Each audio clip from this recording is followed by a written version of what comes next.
Mag-harvest ako sa aking superfood na pepper. Tingnan natin kung ano itong superfood.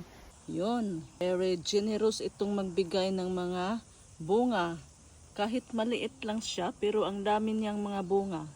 Ito ay nagbibigay sa atin ng kabutihan sa ating health.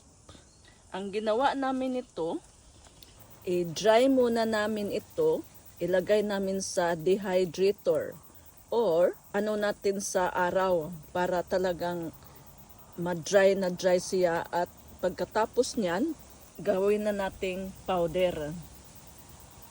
Dito ko yan na rinig sa mga gardeners na mga puti dito sa New Zealand na ito ay super food at bihira mo lang itong makikita sa mga shop, sa mga garden, ganon. I-mix namin yan sa lemon drinks.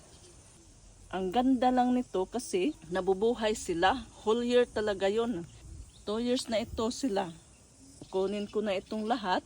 Ito na yung mga na-harvest ko doon sa ibang lugar ko na garden. Ito yung cayenne pepper. Maanghang din ito. Thank you for watching.